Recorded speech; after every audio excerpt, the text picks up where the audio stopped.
I left the best restaurant in the world to make sandwiches. I was at 11 Madison Park. Most of my career has been in fine dining restaurants. Brown Bag Sandwich Company is a neighborhood sandwich shop. Most of our sandwiches are chopped to essentially make sure that you're getting a bite of everything that's in that sandwich. It just ensures a perfect bite every time.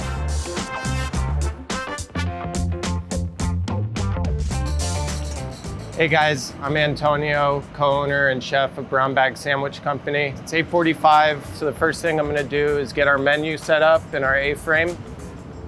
We're more centered around businesses. Because of that, our lunch rush is insane in between 11:30 and 1 p.m. It's nonstop. On an average day, we could easily be doing 250 sandwiches in that 90 minutes. So right now I'm gonna go downstairs, I'm gonna take a look at the list.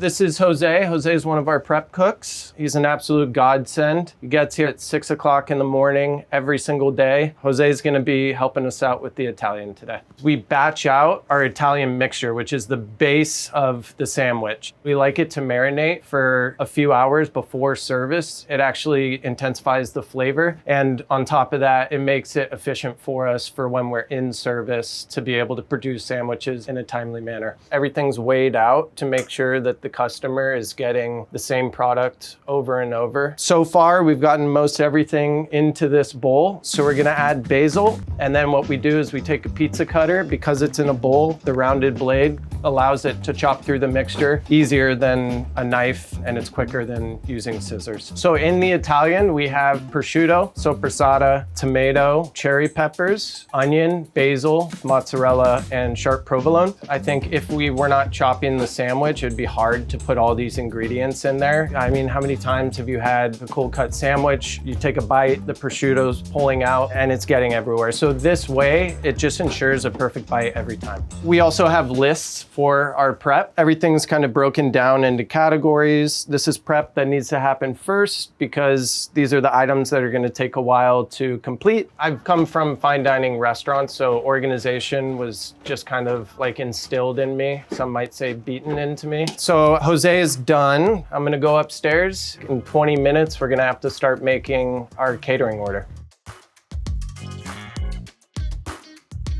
So it's 9:15. First, I need to introduce you to my business partner and co-owner, Jilly. We're going over the catering order. The client wants our sandwiches to be placed on platters, which isn't typical. So we're gonna kind of problem solve around this.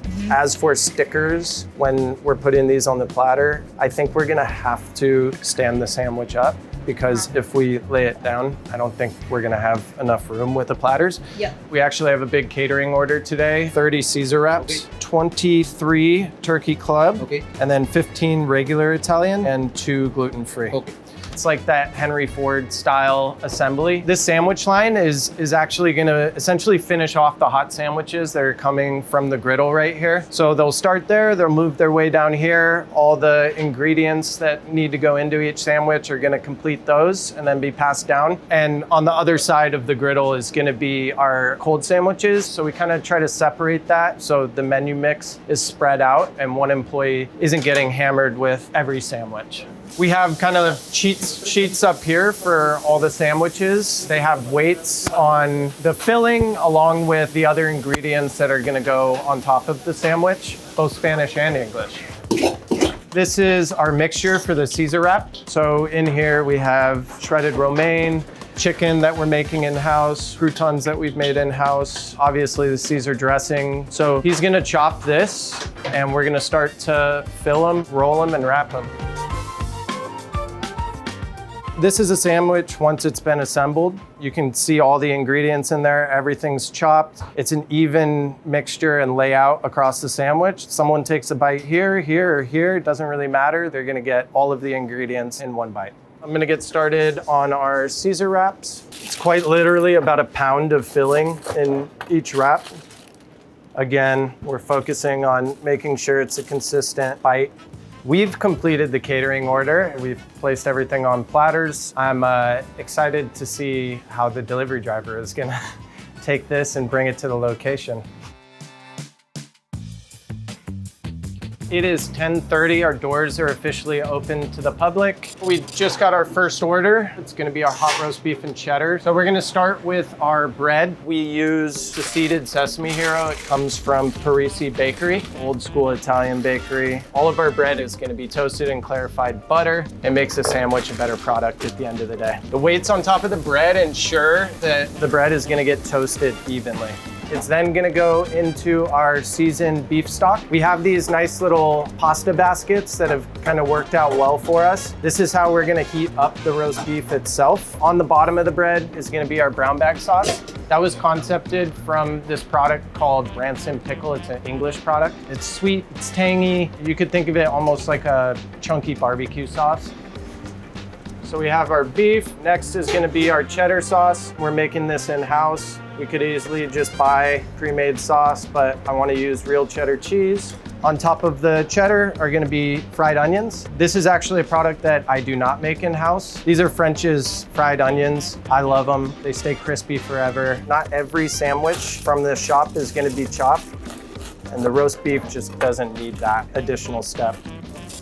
Okay, so order just came in for a chopped cheese. What we've done to set ourselves up for service, we've essentially pre-batched 20 chopped cheeses. Onions are gonna go underneath. That's gonna help to steam them out. All of the drippings from the burger patties are gonna funnel their way down into the onions. And from here, we're gonna start the chopping process. And it's a process. So if a customer comes in and they want to chop cheese, we're able to give it to them in that 5-minute window or less. If we were to make every single chopped cheese to order, when it gets busy, they're going to be waiting upwards of 30 minutes if you're doing one at a time. Each one of those little bundles of cheese is 3 slices of American, which is 1 portion of chopped cheese. So she's putting 20 of these bundles, aka 60 slices of cheese onto the mixture right now. It's a lot of cheese. On top of that, we're gonna add our bodega sauce, which you could kind of think of as like a Big Mac sauce, ketchup, mayo, mustard, and dill pickle haché. We're gonna add our sliced tomatoes. The tomato, we wanna slice it thin so that it's not overpowering the sandwich. And on top of that, we're gonna add our shredded iceberg lettuce, and then this is gonna get wrapped. All right, so we got another order in. This is gonna be our spicy cutlet sandwich. So first thing I'm gonna do is weigh out our chicken. It's gonna go into the fryer. Our chicken cutlet, it's marinated anywhere from 12 to 24 hours in buttermilk and spices. And then from there, it goes directly into panko, and it just eliminates one of the processes that you would typically need in order to make cutlets. So in a bowl, we're gonna get our spicy vodka sauce, get a scoop of our hot peppers and fresh mozzarella. Cutlet is gonna go directly into the vodka sauce, peppers, and mozzarella. This is all gonna get mixed together. Again, we just wanna make sure that you're getting a little bit of everything in each bite. So we pre-dice the cutlet. I feel like whenever I have a cutlet sandwich, sauce is falling out, the cutlets are falling out. So we're trying to eliminate that for the guest here. And then on top of our cutlet, we're gonna place some fresh basil, and that'll get wrapped. All right. So it's 11:15, customers are gonna start to funnel in the door. So I think from this point, we're gonna put our heads down and try to knock out the lunch rush. You want to expo today? Sure. Yeah. Armando is gonna be running Expo Station. So whenever he's passing me down a sandwich, he's gonna tell me what it is. I'm gonna initial the sandwich. Up here, we have a little cheat sheet of what initials on each sandwich should look like. Diana, do you have the Turkey Club wrap? No bacon? We're typically listening to music in here. I have this salsa playlist that's banging. Loud, but controlled loud. Can I get 2 more mac salads, separate bags, and then a pickle in a bag with one of those? If the order is a delivery order and the bag's ready to get stapled, I'm putting that ticket up here versus putting it underneath the bag. That's for walk-in customers, but that's the sign that you know everything's in the bag, it's ready to go.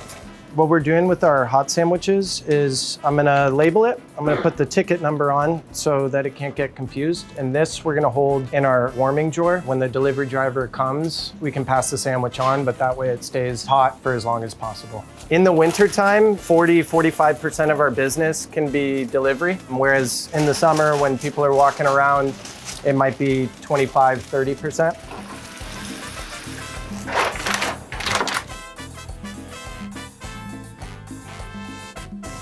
All right, the lunch rush is over. I still have a few more things to complete before the day is over, so I gotta get back to it.